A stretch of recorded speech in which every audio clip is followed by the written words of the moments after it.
Yeah, got it. Got it.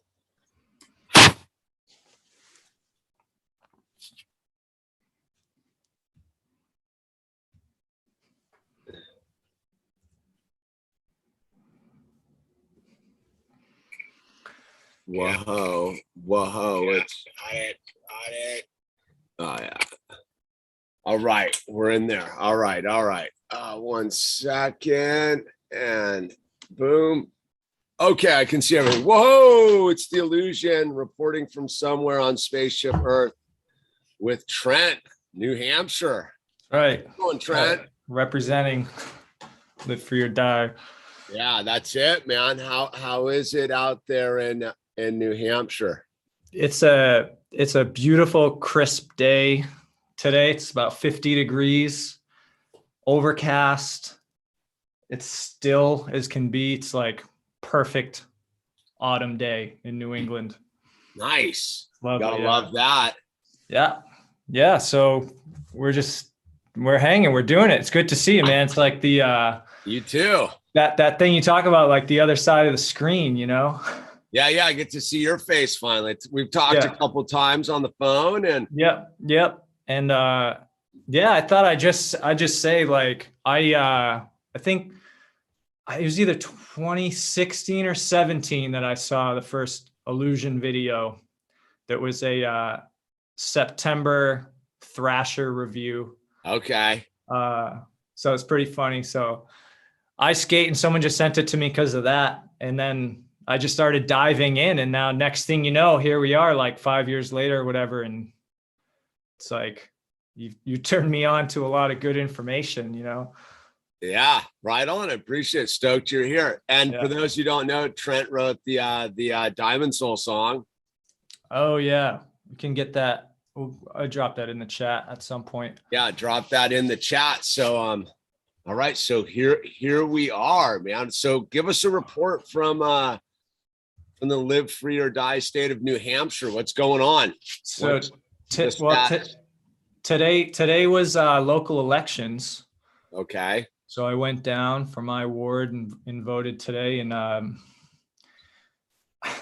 it's weird. Like, you wouldn't know anything was really going on around here. You know, it's pretty relaxed. I was in Boston a couple weeks ago, and it's like that thing you talk about with the county lines. You know, it's just over here it's nothing, and then an hour south it's like a whole different environment. But I mean, there's definitely places around that are requiring report cards and those sorts of things. And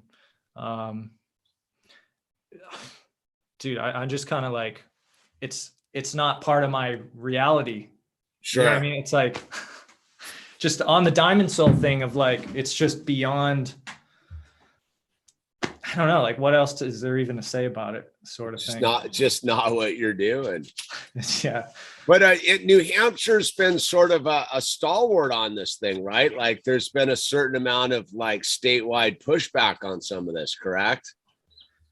Yeah, I mean, I guess it sort of feels that way. I guess historically, New Hampshire's been a Republican state. So for whatever that's worth, you know, the mandates and stuff. I mean, I think New Hampshire was one of the first to lift, you know, certain mandates back in the spring. I mean, yeah, stuff to say. It's weird because like it doesn't feel like stuff really shut down too hard ever, you know?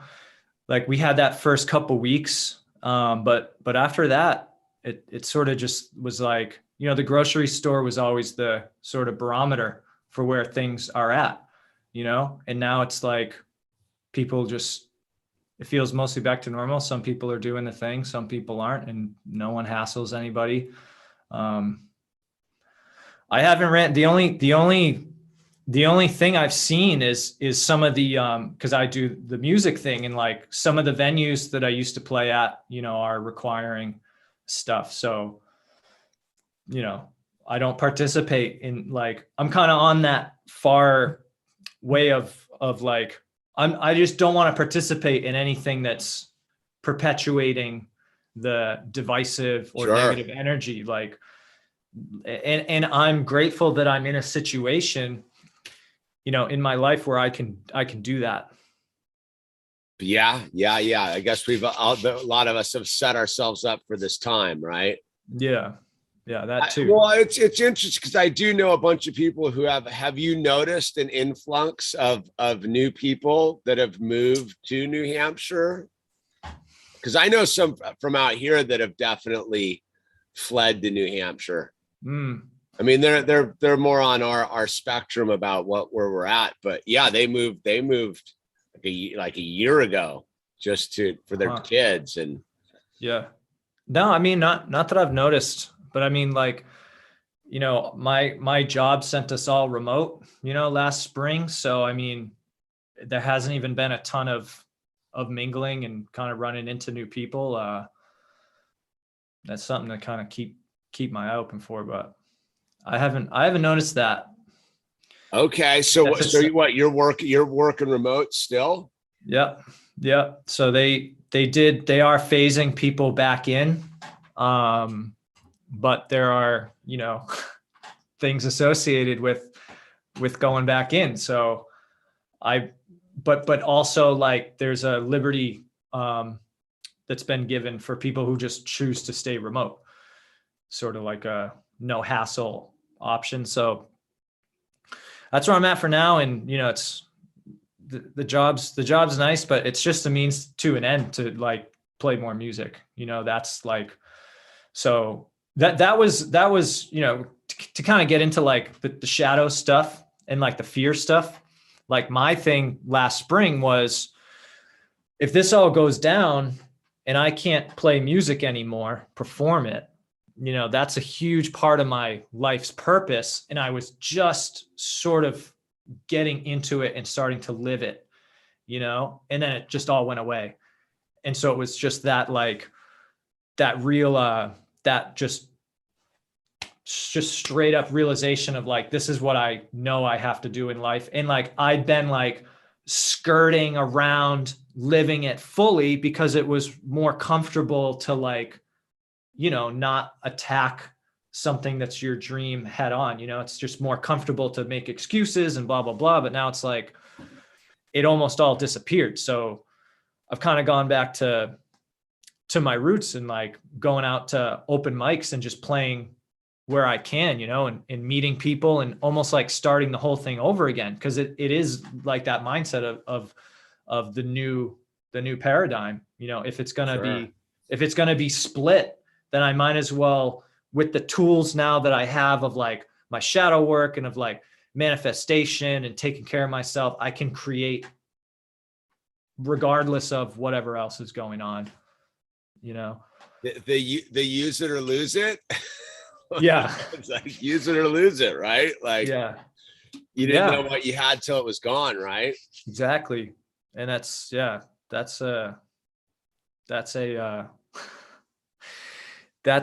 wild realization to have, you know, as someone who's, you know, getting towards the end of their 20s and realizing, like, not that I wasn't doing it, because I was doing it, but I was doing it in ways that were just a little more comfortable and less direct for me personally, you know, like, I can join a band and do the band thing. And then I got people around me and I'm not so alone in the endeavor. You know what I mean? Yeah. I do. Some Benji boy's asking, what's your band's name? What's your where do they find you? Oh, okay. All right. I'll get in the chat here and drop some. Yeah, drop some data on drop some data. Yeah, but So okay, so you're playing your music, you're doing your thing, you're at your house, yeah, working remote, minding your own business. Yeah. How's your neighbor? My neighbor's good, man. He actually just worked it all out. Yeah, he texted me earlier. He was just like, we don't really chat that often, but he was like, "Hey, man, like, what's going on with the plant?" Because everything's pretty much dead at this point. He's just like, "What's going on? Like, let's clean it up," kind of thing. But yeah, I think, you know, in retrospect, he was feeling the whole metaphysical weight of everything. I think something popped for him, and he kind of just got it all at once. We still got to kind of chat and debrief on it, but like we're mostly on the same page. But that reminds me of something else, because you've mentioned this before, is like people who wake up now to like the whole thing, it's like extra intense. Oh yeah. So one of my cousins who, for their own reasons had to do the sauce, and now is like realizing, what it is, and has gone completely on the other side, and is waking up to like everything. And, I was with them this past weekend, and I was just observing them try to download the information into other people. And it was just, I could tell that thing of like feeling the metaphysical weight and that urge to like deliver the information to someone else. You know what I mean? It's but it's put the glasses on. No, put the glasses on. Yeah. No. Yeah. It's a fascinating thing to see, is because like they all of a sudden they wake up and there's no buffer time. It's like they're in the middle of the burning building. They didn't see the smoke. They're in the burning building now. Yeah. You're on fire. Yeah. So what's funny is like, it was me who turned her on a couple months ago. And I just started dropping some data on like, the money and some of the players and where they came from and all that stuff. And like, that was all it took for them to just be like, okay, I guess I better check this out, and you mean it wasn't that 4 is already in the pipeline. It's number 4. Get ready for number 4. Yeah, exactly. I mean, this was a couple months ago. So, but yeah, of course. I mean, something I want to ask you just as a quick aside is, who punched you in the mouth? You're a no agenda guy. Good for you. Who punched me? You know what? I trace it all back. I had this, my first semester of junior college at Santa Monica High, I had a teacher that was all about language propaganda, like the propagandic use of language. And at the time, I think right at the time was all the Noriega stuff with Emmanuel Noriega in Panama was right around that time. And so she would break down how the language was used to frame the thing, and based upon like words that were like, I think the big one was, he was strong man, Manuel Noriega, right? And she was like, look, this dude was on the payroll. And so when they're using this words, it's to try to move you away into a sort of narrative mindset. And I think that was the first seeds of truly like being like, like the real, just how they use the words. Like I still remember it to like pretty clearly. I don't remember her or anything else except just the profound nature of like the words used to frame an argument in any one specific direction, which I think was like a simple way to break the spell. So that was in I guess that would have been fall 1987. And it coincided with right at the same time I was taking an astronomy class. Like there was the astronomy class and that was also like the first time I ever had to like stand my ground. So I remember I was in the back. I was like a stoner, like whatever. So I went to junior college just to, stay at home and like keep surfing and the whole thing, the Spicoli lifestyle, if you will. And so I was in this astronomy class and I loved it, man. I remember, and I would take all these notes and make them all rad. And I was sitting in the back corner, like the back right corner of class, the last row. And in front of me was my buddy Cameron, who I've met like there. And this next to him was this dude, Joker J. And they used to make jokes all the time. And that the teacher, Mr. Nakamoto, anyway, he was like a Japanese astronomer dude, like some like dude who was working, but he was doing his thing there. So he was like an actual astronomer working at the thing, but he was Japanese and he had a real thick accent, right? Yeah. So these two dudes used to sit in the front of me and make jokes about like all of it the whole time. And they, you know, they're funny, dude, but I was super into the class. And at some point, like halfway through the semester, we got sent to the dean of the department, right? Because Mr. Naka,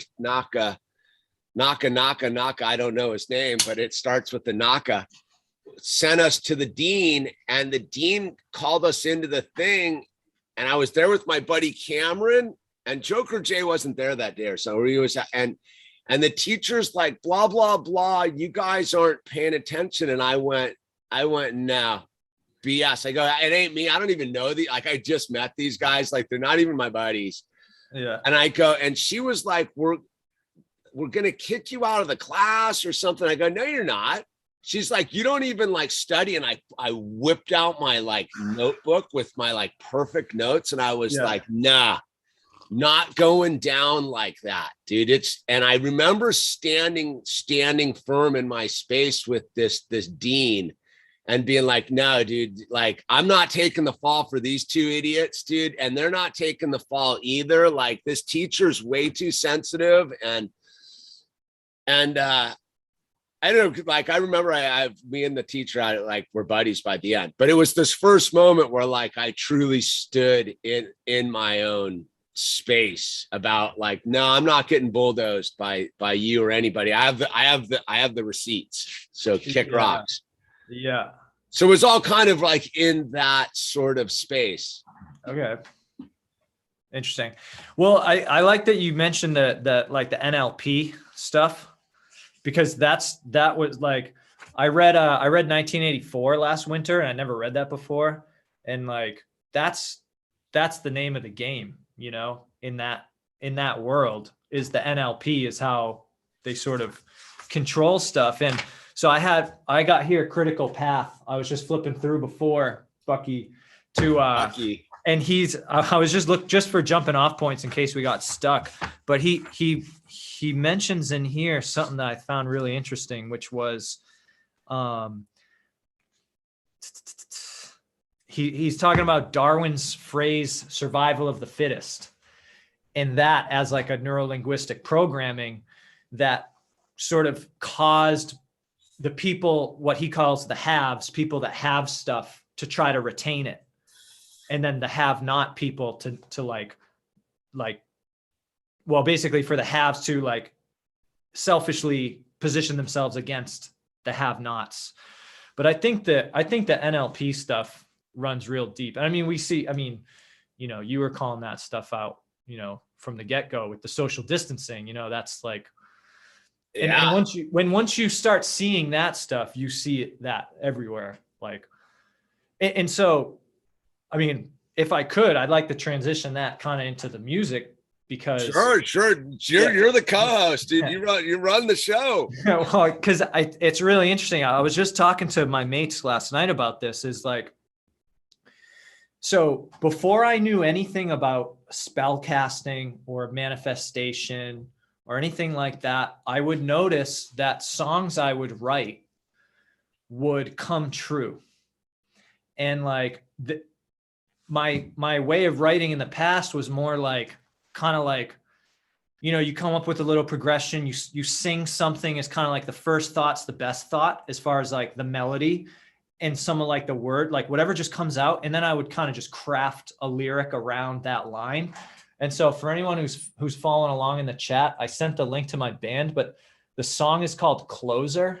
That's the one that's coming to mind right now. And like, it's basically just about like a dude who's kind of just like breaking up with his girlfriend, like sitting in the car, seeing the phone call come in and like not wanting to answer it. And I wrote this song, and literally like 3 months later, I was in the exact position where it was like 2 a.m. It was like super hectic, and like she was calling, and it was a phone call I didn't want to answer. And that has continued to happen. But as I've kind of noticed it, you know, changing the lyrical content to be on the manifest, like on the truly, like, what do I actually want to create and what am I really seeing, and not just kind of writing something that sounds good and makes sense lyrically, but something that actually has like a lyrical power to it. And I think the Diamond Soul song was the first one that really, like, it was like mused almost, you know, and I was taking some of the language, obviously Diamond Soul, I attribute that to you, but like, you know, that was carrying some serious energies, and it has continued to, it just seems to be a song of manifestation, like in my life. Like, people react to it, you know, at shows when we've played it, you know, people comment on it. People who know me are like, dude, what is that song? Like, so it's just really interesting on that whole thing of spellcasting and language, and just like, you know, that the, you know, if language is this tool, and Bucky talks about it in Critical Path, is like, language is the tool of the mind. It's how you transfer packets of your consciousness into someone else. And when you start combining that with the music, and, you know, now you're working with multiple levels of vibration, not only of the voice, but of the instruments and everything else. It's like, it gets extra powerful, like, you know, takes on like multi-dimensional metaphysical pot, like, it's pretty rad. Well, yeah, it's, people don't get it. It's just the way I can insert a goldfish into your brain right now. Yeah. like people, that's what's so trippy about this whole thing is when you get to this space of understanding how, like, so like words, right, or electromagnetic sound waves going through all this stuff. Like, they're not actually like words, they're harmonics, and they have a deeper thing. So I remember one of the things I've never been able to find it again, and I want to say that I heard it on Red Ice Radio before he went off the deep end, but it was all about this gal, and her whole thing was that the English language was artificially constructed, and that the English language was constructed as a slave language, and that, like, the words that we use, a lot of them are backwards from their like roots, if you get into like where they come from, but also that the harmonics of the English language are designed to like keep us in like different vibrational states, and that we don't know this because I think and live in English reality, right? When I say goldfish, it's transmitting a picture of a goldfish to another human being, but when someone hears goldfish, let's say in a different language, they don't get that picture. They might actually get a different harmonic resonance going on that does something different within their mind, right? And what really trips me out is listening to like Asian languages and listening to the rhythm. And one of the first times that I really like applied this was Obama. So I'd always, you know, because I'm kind of a wonk, I remember watching him come up out of nowhere and be like, who's this guy? Like, and then when he was running for the president, I used to listen to his speeches with the lights out and just listen to the harmonics. And I was like, because the siren song, right? Like when you listen to the siren song and what is it? It's the Iliad, right? Isn't that where the sirens are singing and the cat brings the ships in? Like, we're told about all of this stuff, that, you know, that the sound, right, what brings down Jericho's walls is the trumpets. Like, these harmonic things are very relevant to our human experience when you get into the electromagnetics of it all, and the sound waves, and the whole ability to make music with glasses and crystals and all of this stuff. And so I remember I used to listen to Obama, and I wouldn't listen to the words. I would just try to hear the waveform. And I was like, dude, this guy is a trance master, because when he's on script, because he can't do it without the teleprompter. when he's on script and he's a perfect enunciator, if you really listen to what that dude does, not the words, not the image, I'm telling you, just put on one of his speeches, lights out, no images, and don't listen to the words, and just listen to the waveform and the harmonics and his enunciation. Eckhart Tolle does it too. When you listen, that's why I always recommend listening to The Power of Now versus reading it, because Eckhart Tolle is a master of the waveform and the silence and the space and the whole thing. So it's one of those things where you as a musician intuitively already live like that or experience like that as in musical waveforms. Yeah. And I've noticed like playing with other people. I mean, a lot of like, not everyone who plays music is also like a songwriter necessarily, but I've noticed that as a songwriter, I seem to have more of a instinct for like phrasing and like melodic sort of just phrasing, cadence, like all that sort of stuff. And it's just interesting because people who, you know, I play with, you know, some incredible musicians, but they don't have the singing part or the, you know, like the words part. It's just interesting how that is. And yeah, like some people are just maybe more inclined for it than others. And I don't necessarily know why that is, but. Well, I have a trippy theory about that. All right. As a musical connoisseur, like I can't play to save my life, right? Yeah. But I understand it in a different perceptual level. And what if that thing that you talk about is people think that singing isn't the musical instrument, like that your voice, that the real singers understand that you are your human body is the musical instrument.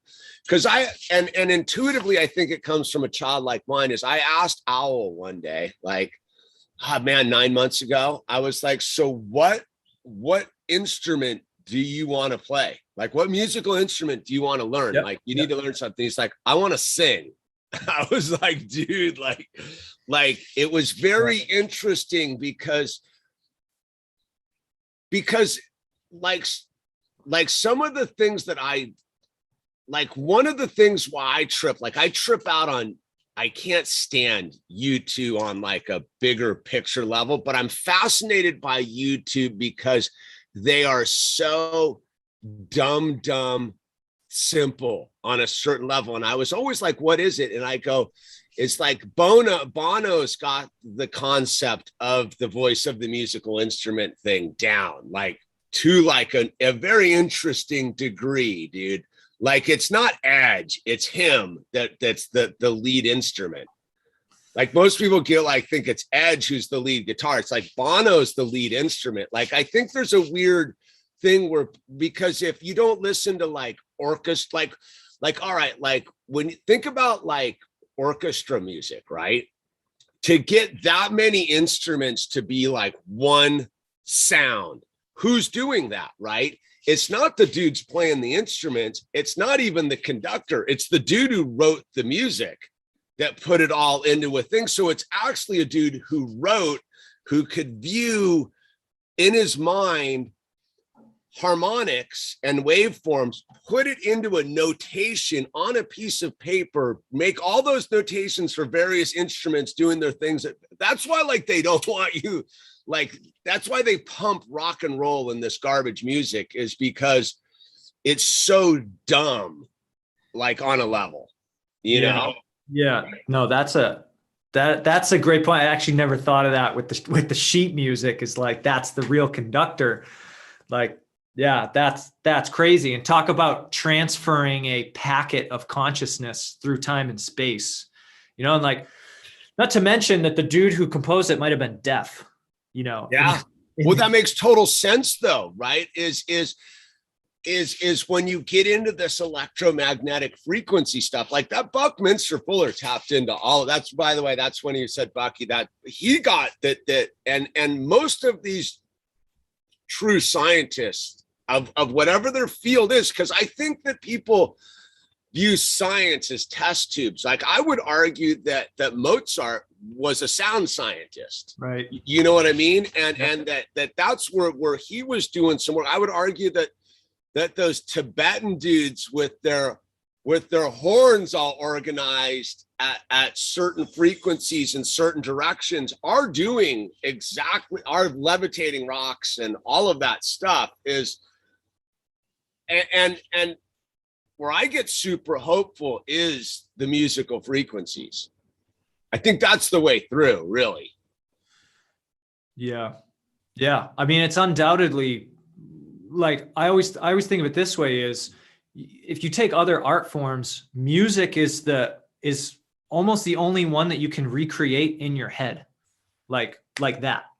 Like if you think of the Mona Lisa or something, a famous painting, it's hard to really remember all the details, but you can like run a song in your head, I mean, maybe not you. I can. I feel like most people can. Well, at least that's the Zappa. Like Frank Zappa had a whole thing about that. Frank Zappa's whole theory, right? No. Is that like your life is like a reel tape, essentially, back when they used reel. Yeah. And that everything you've ever listened to harmonically is recorded on your tape. So there's no, like, it's in there, like, and it's fully accessible data. Like, so yeah, I can hear a song right now for sure. Yeah. Yeah. I don't know I can't break it into instruments, but I can hear the song. Yeah. Yeah.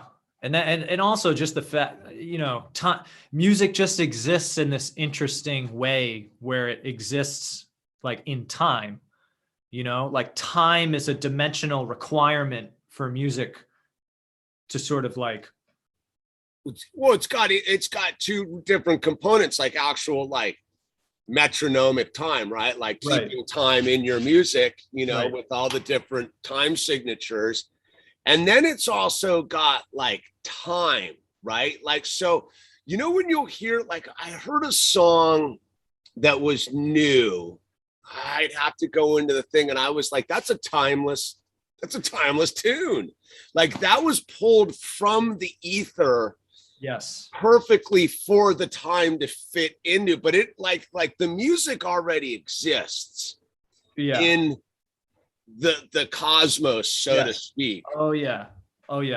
So when you talked about you pulled the song from it, like you pulled it right out of, like, the song I was listening to, I forget who was talking about it, was about like birthing like a song that like you're actually like bringing this like entity into reality of this musical number, so to speak. And then once it's got its own, it exists, therefore it is, right? Yeah. Hence cover bands. Yeah, exactly. Yeah. And I mean, talking about covers, it's like, so I just played Friday where I got a musical partner, and there's so much I could touch on with this. Someone in the chat asked about 432, which, if anyone in the chat is interested in the 432 stuff and hasn't looked up cymatics sort of has all the answers about what 432 is all about. And also, like, that's a bunny hole to really dig into, because all of our music's tuned to make us edgy, dude. Right. And also, dude, I'm putting this name in the chat too. This guy, Robert Edward Grant, I'm curious if anyone in the chat has ever heard of him. This dude's on a very interesting trip on just, he to me seems to pick up all the threads Bucky left off. But I want to say on the thing of covers is, so like Friday I played, it was a 2-hour slot, and I played with my partner who he sings with me and plays bass, and singing together is something that's sort of new in like my musical stuff. And something really crazy happens when two voices are harmonizing that's unlike any other musical experience. And people, again, react to that in a way that I don't think they even, it's like you talk about like the caveman technology. There's something very caveman about voices singing together, and that has been, I think, mostly removed from most modern music. Like you don't see that harmonization happening. Well, I mean, it's out there, but it doesn't seem to be in the forefront of people's like in the little scene that I'm involved in. There's really not many bands who are doing two vocals, you know, and at the same time harmonizing with each other. Sure. And then I just want to say on covers too, is like, you talk about pulling a song out of the ether and all that thing, is like, you know, to make a cover sound believable, it has to do something like inside so that you can transmit that, what I like to just refer to as like the packet of consciousness. You have to be able to transmit that effectively. Whereas when you're playing original music, it's already in you. So it's coming out and it's in the way it's supposed to, but I don't know, just a little detail. No. Well, that's what I think so interesting. That's a great subject to talk about, because it's funny. Like I was like, I had this thought like while you were talking. It's like rock and roll essentially is the same thing for music that the sauce is for health. Like when you really get down to Western rock and roll music, it is essentially inoculated our hearing to like this deeper thing. Like what, like I'll go and listen to like, because I'm in the rock and roll, I've been sauced, so to speak, where my mind is that simple little like path. And then I'll go listen to some of like, you go listen to some of that like music coming out of the Middle East, man. And it's like, whoa, it's so next level. like modern, like thing. I was listening to this some Middle Eastern dudes covering like a Tool song. And it was so like next level. And that's why I dig like the early Tool, is because it tapped into something that crosses over into the timeline, if you will, like back through the history. I don't know what it is, but I can feel it. Same way that there's certain acts do it in modern times, is it's undefinable, right? It could be anything. It could be anybody, like at any time. Almost. But it goes forward too. Like I noticed that like some of it is like space music resonance. When you get it, where I started to trip out was that all ties. So I started writing a book about this in 1994. It was all about this time we're in. It literally could have been a prequel to this time. So I always get like, did I create all this nonsense? Yeah. Of course I did on a certain weird fundamental level, but it was all about like about the music and the sound frequencies and copyright laws. And that like the system, from what I can tell, is like trying to harvest copyright, like sound combinations. That's what, remember when they got into Vanilla Ice and David Bowie and the Ice Ice Baby thing. And it was like, how much of a little note package equals somebody else's copyrighted work. And it's battled, and it gets really shrunk down to like what it is. And I would argue that it's all from that's why I don't believe in copyrights, like on a huge level. Wait, we got someone here. As a dancer and a psychonaut, I have had major revelations about all of this. Would love to find a way to share my perspective on multiverse and inside of all ages. Email me down below and come on and share it. That's what we're doing. So inside of the ages, just email me and we'll get you on here and you can download some data. So I wanted to go back to the Divine Spark. Okay, get in there. I think it's interesting because, and as I'm chatting here real quick, I'm going to just keep dropping these links again, just because I know people are coming in and out. This is I think this is that's the Diamond Soul song. And I'll drop my thing again. But so I came to the phraseology of Divine Spark, like independently, although it might have been the first person I remember hear say those exact words was John Anthony West. And I don't know if you've, yeah. Makes sense. Yeah. And so, cause he talks about it, with Egypt and how they had the temples all constructed in a certain way geometrically they would resonate in a certain way. And that's, again, why I dropped Robert Edward Grant's name in the chat. He's picking up all that stuff. It's really interesting. And he goes deep into the geometry. But to me, the divine spark was like, and I struggled with this for like a year of trying to figure out, like, how do I define it? And really, the divine spark is like, it's one's highest excitement in life. So the divine spark is not only what, you know, we think of as the conception and the one becoming two, right? That the cell division and all the whole thing, but like, it's also your own spark, kind of like you talk about the Tesla coil. Like, if you're following your highest excitement, you are creating the sparks that are igniting, like, whatever your sort of path of truth is. That's not the long and short of it. But yeah, so I just think it's, I don't know. I just wanted to mention that because it's kind of like a, you know, it's like one and the same. It's like the divine spark is like, it's just another way for talking about like God or the all, you know, it's like, it's just beyond whatever we can actually sort of explain or define. It's just like the next, it's always like that next. Well, I think it's like the interface moment. Like there's that, like, you know, there's one who has all power. That one is God. May you find him now. Right. Like in that. And isn't it like, if you get into, isn't that the Big Bang? Isn't that what they're looking for with the Hadron Collider? Isn't that what all of this is about, is trying to get to that, right? And stay in that resonance and resonate to there, which is eternity and everlasting, like love and bliss and all of that stuff. I just want to point out something interesting.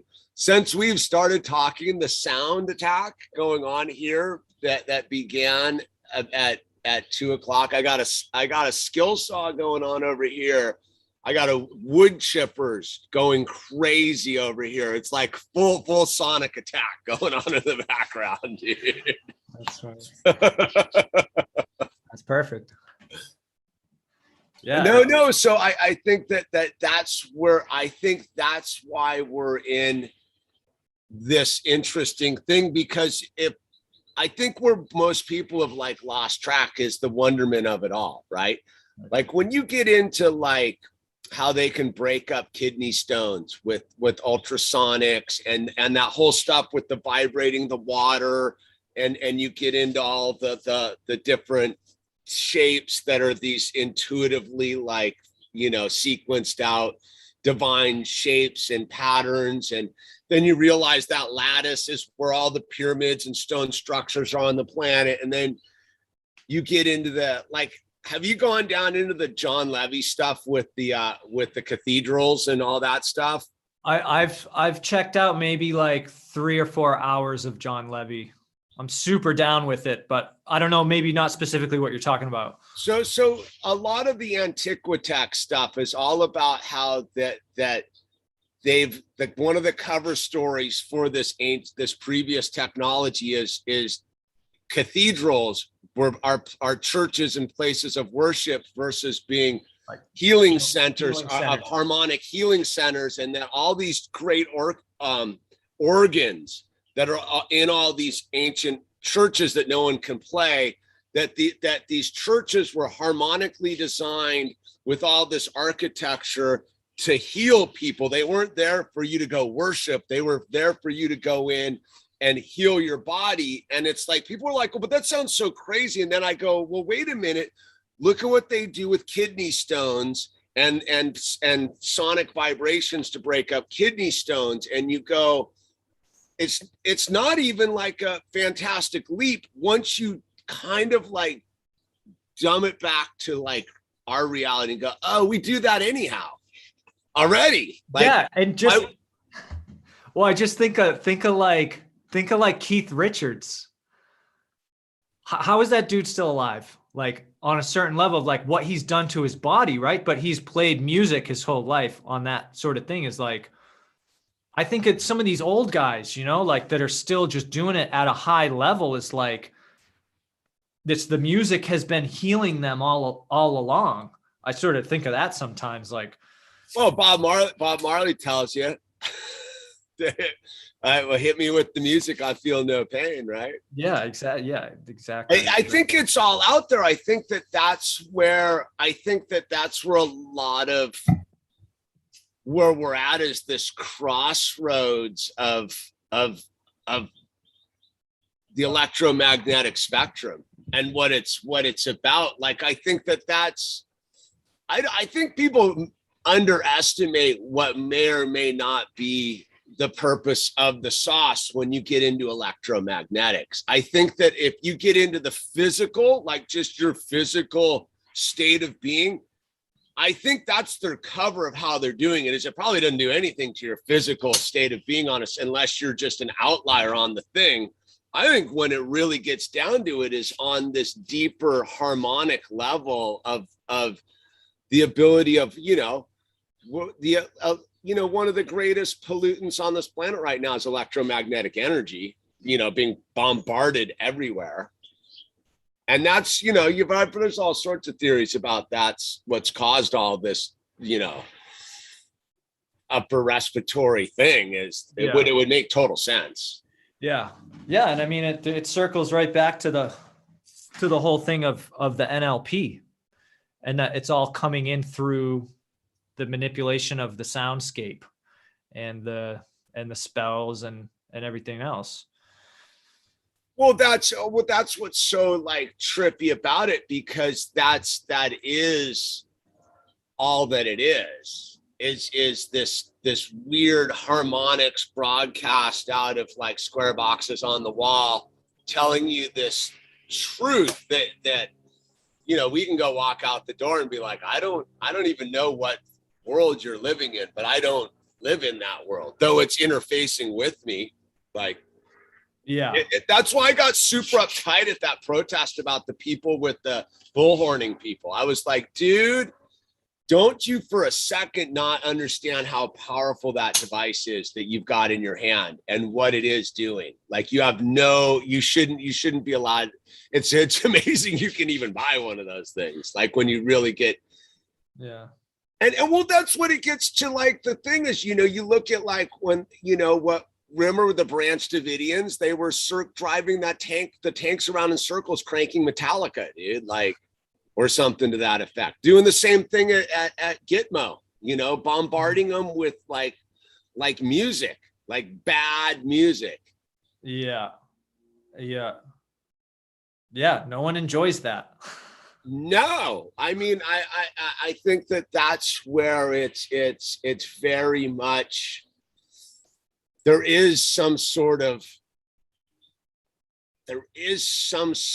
going on with that. Like, I think that's why they, there was somewhere in the last year and a half, they had like a big drum in somewhere, and like it got like really like pushed underground. Cause like, I think if a bunch of people really showed up with like their instruments, like, it's game over. I mean, I think that if you had 1,000 people with heavily focused guitars, acoustic guitars, aiming that acoustic at buildings. I mean, look, Tesla said he could split the world in half with a violin note. So, I mean, come on, like, yeah, I know. Yeah, I mean, and to come back to just the thing of like, what's, how do I live my purpose and my truth? And it's through the music, and like that, and whatever this reality is that I've created here in my thing, it's like, that's my way through it is through the music. And like, it makes perfect sense to me, that's like, that if I do that to the best of my ability and my truth, like, that's at least part of the solution for me. And maybe that's like too simplified, but I mean, that's like the simplest way I can make sense of like, why do I have this desire to do this? Why is this sort of like my gift? Why is all this stuff happening now in time and space? And it's because like, well, dude, you just realized a year ago that you almost lost it all. So you better do it, because that's going to be part of the solution. No, absolutely. I think that's what it gets. Well, I kind of was tripping out on this before. It's like you really get down to it, is music's the one thing that they can't really ever take away. I mean, you can literally, even if you put your hands behind your back and they duct taped your head, you could still make some sort of like rhythmic thing, and you could possibly figure out the frequency to break the shackles. So Yeah, exactly. That's a great point. Even if your ears are plugged and your mouth is taped and your eyes are shut, you can still do it in your throat, and get it in the center. Yeah. Well, it's like that thing with like, I do that thing to decalcify the pineal gland, and whenever I remember to do it, it works. Like when you look at the horizon and you bite your tongue and you say love and vibrate till it's done 3 times. It's like, it is all some sort of harmonic resonancy, like that's why like I'm hugely like tripped about like the molecules we do in certain, I mean, the book I wrote that burned up in the fire, but it was all about like saturated fats in your body causing harmonic refractions in your thing. And I think that's really what I see going on, is like, I'm not worried about it on a base level, like what's going on now with my like actual physical form. I'm more like convinced that that when they do fire up whatever it is, that's when it's going to get weird. They can be very low. I mean, they have the ability to do it right now. Is just send fully organized electromagnetic pulses to you, which is music, sight, visual. Like I was at Humphreys McGee show, right? I was at Humphreys McGee in Athens, Georgia, dude. And I remember they hit us with this flash of light with the music, and it dropped this girl we were with. She had like a seizure. Yeah. And we were like, let's go outside. And I'll never forget how they had completely saturated the entire spectrum with sound. Like we were outside and the entire universe they had captured all components, light, visual, take all of it, and had taken the entire spectrum over with their moment, man. And I had to be a volunteer to experience that on a certain level. You know what I mean? Like I willingly ate the chocolate that had the stuff in it, but when they did it, it was I've seen it many times musically, like, and I think a lot of it has, like, when you have you ever been to Red Rocks? No. Dude, Red Rocks is the craziest venue ever in Colorado.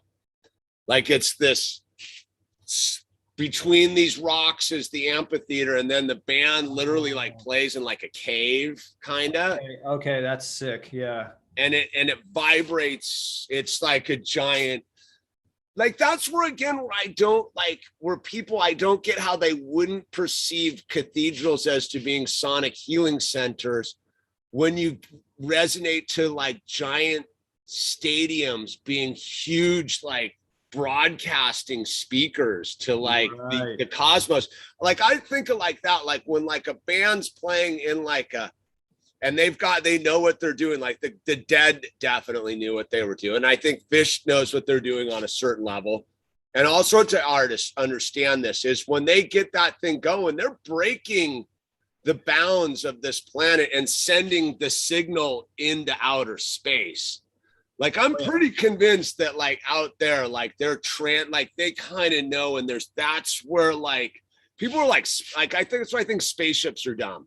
Like people are like the aliens and the spaceships, and I go, they're stupid, because my trip would be they would come right in on the sonic beam produced by musical acts, like right from the guitar.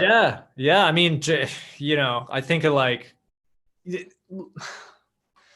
yeah, no, that's really interesting. I mean, the dude that comes to me, I mean, for me, Jimi Hendrix is like the quintessential, like, he was able to transmute whatever this plane into like the next dimension. You think about, Star Spangled Banner at Woodstock, as cliche as it may seem, is literally like the quintessential sort of moment, like in rock and roll, where he's doing that thing. He's like shipping that out, you know. He's capturing it very much auditory visual like thing. Like if you're like, he's capturing something. Yeah, it's pretty radical what he's up to. Like, well, that's why, you know, like you look at these dudes like, you know, Hendrix, you look at Cobain, it's like, when do these dudes check out? It's right when both of those dudes and a lot of those dudes go down right when they're about to get orchestral ensembles going on. Because Hendrix saw it. He's like, no, I need an entire orchestra to do what I'm doing. And Cobain was doing the same thing. He was like, I need an orchestra to do what I really want to do. And it gets me back to one of the, have you ever checked out what the sound experiments the Flaming Lips have done?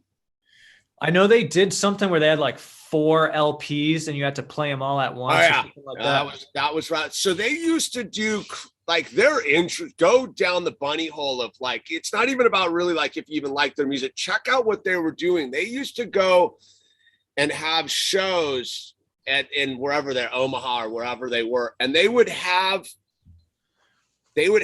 out radios with like the knobs glued and to certain things and put them in various things through, and you would get them and you would set, it was all about like this thing where they would get all these devices working together and do these crazy things where you're like, and it's like, what the fuck were those dudes up to, man? Like, I don't know if it worked, like, but I do know that like where we've gotten off the track, I'm convinced that they launched this thing because so many people are waking up to, I'm convinced right now that John Levy is closer than anyone to like cracking the code. As weird and off and kind of trippy as that dude is he's onto something. And when you begin to look at all this stuff in a different light, you're like, they just don't want us to perceive it, because all of that Antiquitech comes with this harmonic Tesla, Buckminster Fuller, like the technology's at our fingertips, and they're like, dude, just don't like figure that out, dude, like, because we're out of business. Dude, I'm definitely down. I will, like, I gotta prioritize him more. There's just so much to check out. You know, I gotta bump him up the list because like I'm down with it, with the Stone Structures and like the Graham Hancock and the whole thing. You know, it makes perfect sense. They got to Graham though, dude, with the weed and the ayahuasca. Weed, like, he became like an ayahuasca weed dude, and I'm like, no. You need to go back. Have you listened to the woman who does the whole thing? She's in that. She's not. Can't be an Egyptologist unless you prescribe to their theory that they're tombs. Right. But she breaks down the whole thing too. That like the entire Nile River, pyramid, all those buildings and stuff were a giant like power grid, and that the priests were the actual circuit breakers, and they like trained to be the actual plugs to make it happen. And you get into this, and it tied to the planets and all the, it's really trippy stuff when you get into the whole thing about water and how important water is to this thing too. In that the Nile flooding, you know, and getting the water underneath and all that stuff.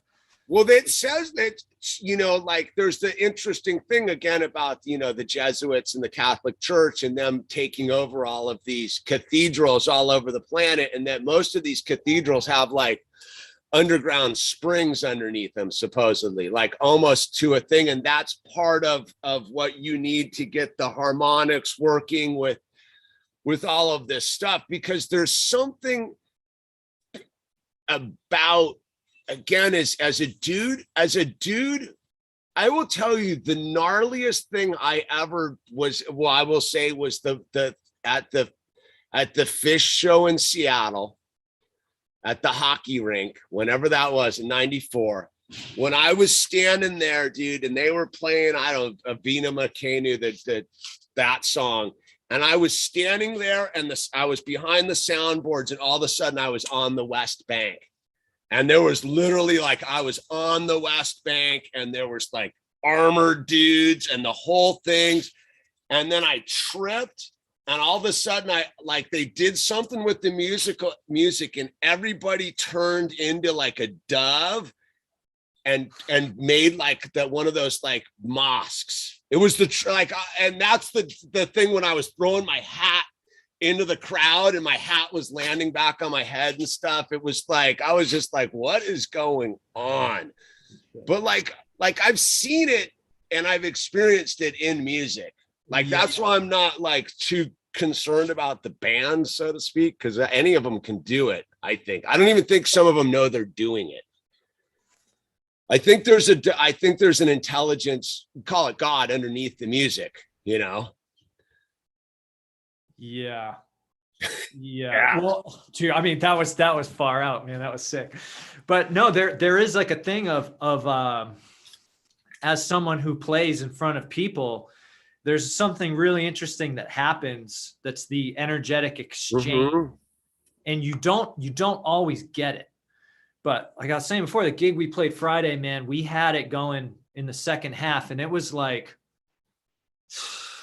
it's not doves and maybe like space travel, but it was like an energetic exchange that was lifting. Sure.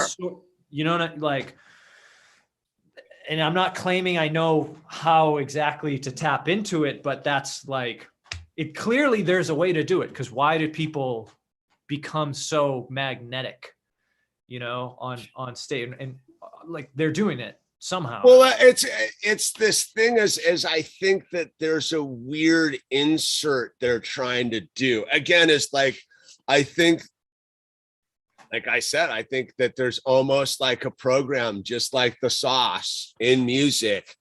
And again, that's been disrupted again, because I remember, so like I go back long, and I remember when like the beginning of like all this digital music came through, and you used to be able to hear it, the limitation or compression or whatever it was, like you could hear it. Like there was a whole period when you couldn't, if you had any discernment, you couldn't actually listen to digital audio files. Like now you can, because they figured it all out. But it was right at that time when the Metallica dudes are fighting all, because you go into the interesting thing of like when like the fight of musical copyright stuff, when they were doing all the beginning, and Metallica was fighting whatever it was, the file sharing thing with it, because like, again, I bump into one of my troubles with it all. And it's funny because I was like, well, let's see what Fish did for the New Year's, the Halloween thing. And I was like, it's such garbage, dude. Like it was terrible. And I was like, people are like, oh my God, it's so great. And I was like, no, this is like them without a level of like their musical, like rehashing old terrain, right? Like, just like, yeah, I'm going to repaint the car. Like I have an old, you know, like my Camaro was super bitchin' like 20 years ago. Now I'm going to paint it with like polka dots. I'm going to tint the windows, and it's still a Camaro. It's still the same old car. Yeah. And I was listening to it and I was like, what's going on here with them? And I've gotten really like put off by them, because their crowd is super become like this weird group all of a sudden, where I'm like, how, like, and I'm like, I've been very, like, to me, it's like a lens of watching the control through sonic frequencies musically, because you realize that they're very focused on controlling musical acts right now, especially with the passports and the sauce and the whole thing. They're very focused on it. They're not, it's not like, of all the things they're super like, you got to make sure it's the musical venues. And I go, well, And so like where I bumped into it was, I was like, you have a musical act that's not about health and safety on any level. Like this isn't a bunch of rastas, you know, like, hey, we're vegans and this and that. This is like Fish, a junkie band, dude, like full of junkies and alcoholics and lunatics. And I'm like, they're super concerned about like everyone having this like weird thing injected into them, going to the thing. And I was listening to their music and I was like, this sucks, dude. These dudes have gone off the reservation on a level. And I was like, what is it? What is that? Because I know what it is on the other side, and I've made videos about it, is being able to tap into the thing. And yep. So what if they get the tap going into like something else, like the false paradigm? Right. Yeah, exactly. Because clearly it's like become binary almost, as far as like, you know, Jimi Hendrix said, you know, music is either true or false. And I think that's a very interesting way of thinking about it. And maybe that's kind of like what you're getting at, is like, it's either true or false. And what does true mean in music is probably that it activates some of that it must activate that love frequency, right? Well, I sort of trip on it. Like, that's a excellent way to simplify because I wrote about this a long time ago in the book that burned, was inserting like sonic packages inside of like musical notes, right? Like being like, if you get into like for example, like dogs, right? Dogs hear a different frequency than humans do. Like you get into this level of like what the human ear can hear, though that comes in on the package. And I go, you could easily insert all, because everybody's all like, oh my God, like the TV sends subliminal messages and they freeze the frame and it says obey or whatever it says, or there's like a penis coming out of Snow White's head or whatever they got. They're like, oh, look, there's like a micro frame. And then like music's over here is this pure thing. They're not doing any of that. And I go, you're telling me that they can't like sonically stuff all sorts of packages in to live music, and I'm like, something's up with that. Like, well, I mean, they absolutely can, because I can tell you from like recording music is like some of the stuff you can do digitally, recording music, you know, that you're not actively going to hear, but like it's in there, you know. And it's the same thing with, they talk about like in video games or whatever, when they use sound effects of like people like being injured, or like animals like are tortured to create sounds that are used as sound effects. Like there's the metaphysical, you know, trauma associated with that. So like it's happening, you know. It makes sense that you can sneak it into the soundscape. well, yeah. And I think that like there's like as much as, because it's as a person who went and studied like last year's Insanity, and I used to be going like, where are all the sound weapons that they have? Like, where are all these like non-lethal sound weapons that they have in their arsenals? Like, you're telling me they're not just bzz, and so like, it's funny, like even one of Owl's Tintin books has one of them's all about that, dude. Like the Calculus Affair, I think, is all about them making these sound things, and those are written in the 50s or something, you know. So I think that's where like I get sort of fascinated about music and sound, is like, what are we really playing with here? Like you intuitively are tapping into it. It's like, yeah, you could make the anthem to this, you can make the antidote, musically speaking. I think they're super alarmed at that. I think at the same time they're like, you know, we just put the stuff in you and sauce up your noodle. I think they're like, yeah, but these other dudes could come over here and just fully like de-sauce all of it with the right combo of sonic frequencies being produced by their, you know, new instruments. Like talk about like the weird like end of progression with the guitar. Like, you know what I mean? Like, I was watching this dude like the dude that the Taliban killed who played the like that weird instrument, dude, that's just like 3 strings and like a the sitar. It's not even a sitar, dude. It was like some weird thing that's like super tall. It's got like 3 strings and like a tin can at the bottom. Like those dudes who play the music with the buckets, dude, like that on the streets, dude. Like, it's very interesting that we've homogenized music into this, you know, blues thing. Like this rock and roll bluesy sort of like, we got a bass, a drum, and you got a dude sings, and there's a bass, you know, bass guitar, and that's it. But there is something interesting to the blues in particular. Sure. Sure. Robert Johnson was the original. You know, are you familiar with Robert Johnson? A little bit.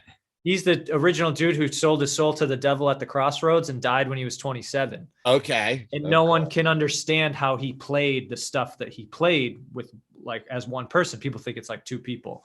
And he's got some interesting lyrical content that kind of goes in. But, you know, like some of these old timey dudes that like the rock and roll guys who were kind of ripping off the blues to create their rock and roll sound talked about how, you know, when they were in these bluesy modes, they would experience, because, you know, they were taking the drugs back then, they were experiencing darker sort of energies in that mode versus like some of the brighter, you know, more just like strictly psychedelic stuff. And so that always fascinated me, that like those energies clearly, you know, are going through. And like another great example of the polarity of those energies is like you take Woodstock and compare it to Altamont, which was what, like 4 or 5 months later, and what a absolute disaster that was. And you literally have the symbology of like the Hells Angels were the security. See, I argue the opposite. I argue Altamont was the truth and Woodstock was the disaster. Okay. Yeah. You could definitely do that. Because the people from Woodstock are all the a-holes right now that we're sacrificing our children for. You know what I mean? The boomers missed the mark. Like they had all of it, dude. They like, I've done some deep diving about like that. I'm convinced, like when you get into the whole weaponized anthropology and Woodstock and all of these things, is like, it's very much interesting. That's the generation to follow on the timeline, because they get hit with all of it, dude. They get hit with the tech bubble. They get hit with all of it through the thing, and they could have done it, dude. Like I'm convinced the boomers could have done it, and now they're at their waning years, and they're just, I think it's the shadow work stuff. It's like they're like, I didn't solve the riddle in this life. I need another day. Like, I need one more. It's like, dude, sorry, dude. You guys were levitating the Pentagon once, dude, and you botched it, dude. Yeah. You guys had it with stuff and the flowers and the rifle barrels, dude. Like you had it. Like, why'd you waffle? Yeah. Oh, because you wanted to like bang people and do drugs and get blowjobs and lollipops and fancy pants is what crushed them, dude. Yeah. That's a good thing. I want to just do a quick time check because I want to be respectful. I know you got no, we're cool. We can keep chatting until Al comes and reads me the riot act. Like we're wide open. Okay. I wanted to because I kind of wanted to transition back into kind of like a practical thing. I wanted to ask you a question, and I thought of it in this little passage quickly from Bucky. Okay. And with the lens of homeschooling. One of the world around's most immediately critical problems is that of how to facilitate the swift development of all human individuals' discovery of all we know about human life on board Spaceship Earth at this moment in the universe, and how to do so in the shortest possible time. That's sort of it. But just that idea of like, what a magnificent vision to have, you know, that he's seeing as his vision is to, how do we take all we know and disseminate it effectively to everybody, to get everybody like on a raised consciousness through education. And I don't know. I mean, does that resonate with you at all? With kind of like, I this is my take instantly on that is I think I bumped into it is, and then why they don't want you homeschooling is it's not us. It already is. It's very much releasing the statue from the stone. Like I think that the narrative we've been told is we insert knowledge into said young being, teach them the thing. And I go, dude, it's the exact, from what I've seen, it's the exact opposite. We just nurture it. They already contain it. I've watched it with Owl with math. Like he intuitively already, it's intuitive. The reading's a little bit different because and again, is the reading's interesting because the English language is so booby trapped. And I'm like, I sit with them and I'm like, oh, wow. Like, I get why I get that. That's trippy how that, you know, GH and all that on how the words work. And like, what are these, like the English language is the one I struggle with on a sort of observational level, like, teach them to read and all that. But like, no, I go from the thing as they already contain it all. It's our job not to shut it down. And I shut it, like I wreck it all the time, like in a weird way, as being a parent breaking my own spells is like, oh, you need to do this. And homeschooling just wipes that off the map. It's like, the less I actually try to insert it, the more it shows itself to be true. Is they already contain, the universe was contained in a mustard seed, right? So it's, if it's fractaled out, they already have it all.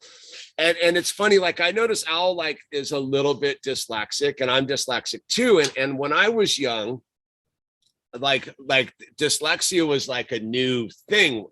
And my mom, I'll always give my mom credit for fighting hard for me on that, which they were like, well, you're like developmentally, your IQ is super high, but you can't read and you're seeing stuff. You're like retarded or something. And my mom's like, no, dude, I know. And so she took me to this teacher that like taught me to read and like get on the program and the thing. But the interesting thing, as is a dyslexic person, like I can read upside down, I can read backwards, I can unscramble weird things. So it's like my mind sees reality much differently than the conditioned mind. Like, so one of, like, when you grow older, you go like dyslexia, like I can read backwards and upside down. Well, then you realize that like a whole segment of the planet reads books the opposite direction. Like I wasn't crazy. They were crazy trying to tell me I'm crazy, dude. It's like the whole people trying to force people to be left-handed and right-handed. Well, why would you do that? You know, because it comes from, so it's very much, I've learned is stay out of the way and encourage the growth versus like trying to insert. Like I struggle with the science stuff now. Absolutely. Like I listen to myself and I go, dude, the more I try to explain this to a 6-year-old, the dumber it sounds. Like the dumber it sounds. And I go, like, all right, so I got to walk that thin line of like, I don't want to insert a negative bias and I don't want to insert an accepting bias. It's like, I just try to go, you need to think critically from your own perspective. Does this sound reasonable or not? Like, does this sound reasonable or not? And, you know. Yeah. Okay. 10 minutes? Okay, I got 10 minutes from the bird. Perfect. It's like you got 10 minutes. Yeah. Thanks, Owl. Yeah, no, it's, I mean, like, you know, because I pretty much started watching your channel probably right about the time you were about to have Owl. Or maybe he was on the way when I kind of started tuning in. And like watching you go through this experience, man, like I gotta say, like, it's been super inspiring in my own life as someone who like because like I realized I had just been absorbing whatever the propaganda was in the NLP of like what a child is, what it means for your own life, how it, kind of like these negative things that like get attached to it.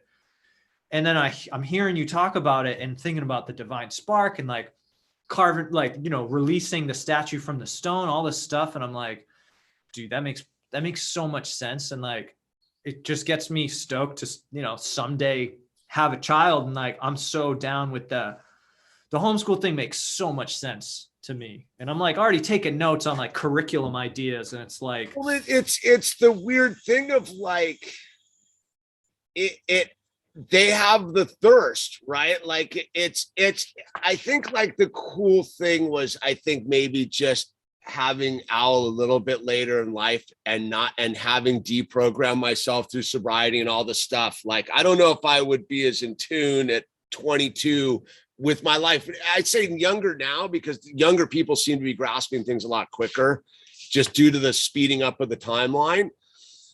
But one of the things that I truly understood from the beginning is Owl chose me. Like, I didn't, like, you used to hear like the thing is like, oh, we had, I go, no, he had us. Like, he came here. We're his like stewards. We're not his like keepers. Like, we're here to like shepherd him to whatever he's supposed to do for humanity. Like, it's not for me to like be like, oh, it's my kid and you got to do it my way and this way and that way. I go, all right, like, you picked us, because he came through all the birth control and the whole thing, and like was like, I'm coming in hot.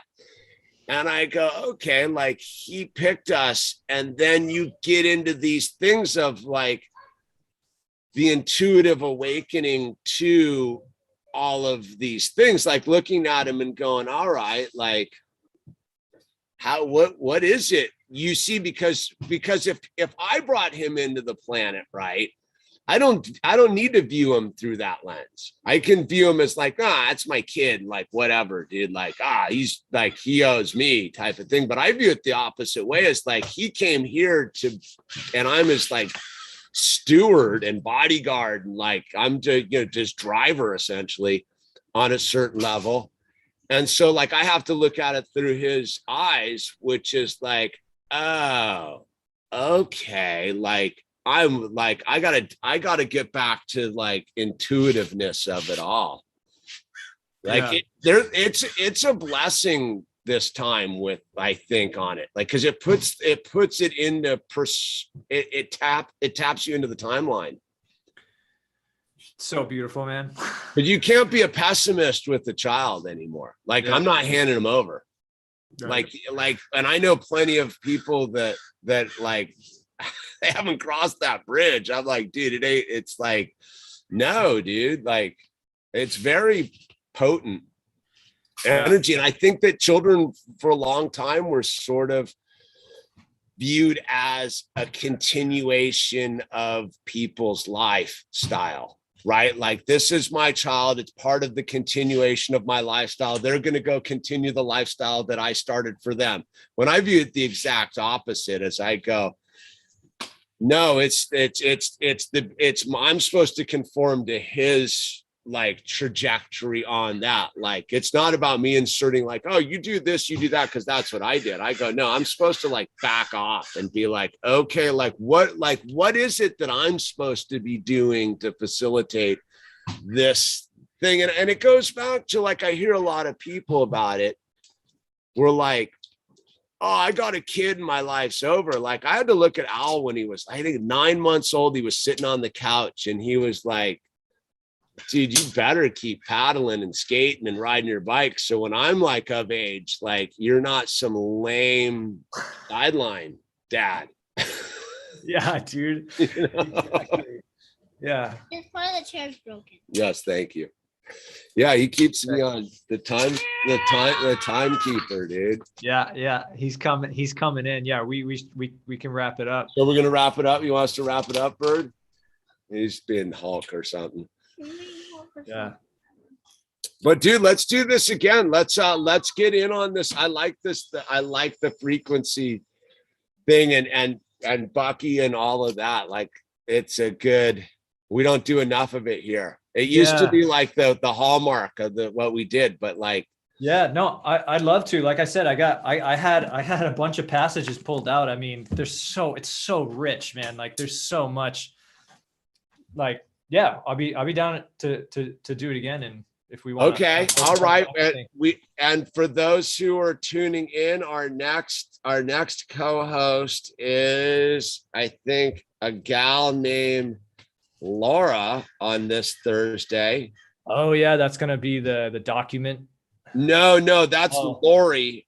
Oh. We're holding off on that. She keeps digging deeper. The affidavit gal's got like data, but we're trying to get ourselves coordinated so we don't get anyone to do anything, trying to spoon feed it all, you know? Right. Yeah. And then Lily's going to come on here eventually and share some aromatherapies and that kind of stuff. And rad. So yeah, we're figuring it all out, like the new paradigm, right? Yeah, like, for sure, man. Yeah. Well, yeah. Let's circle back in like a couple months or whatever, and when it's fresh. I'm even shorter than that. Like we just keep doing this.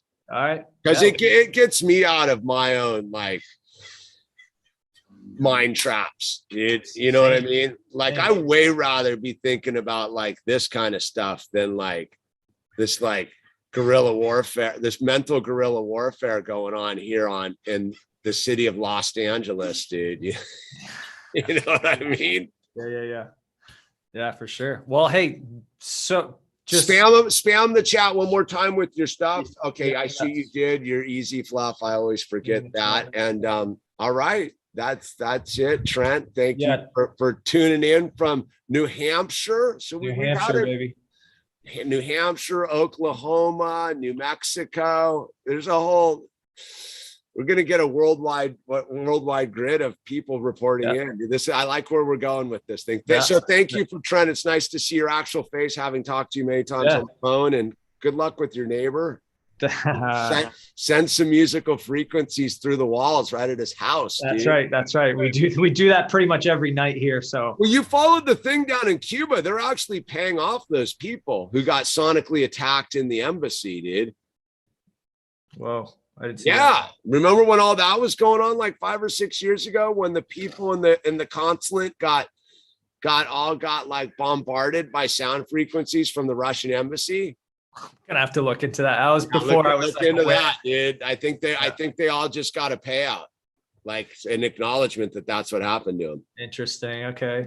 All right. Well, rad, man. We'll pick it up again for sure. And God bless. Thank you, Marie. Yeah, God bless. Thanks for sharing your space. Later, Owl. All right. Late.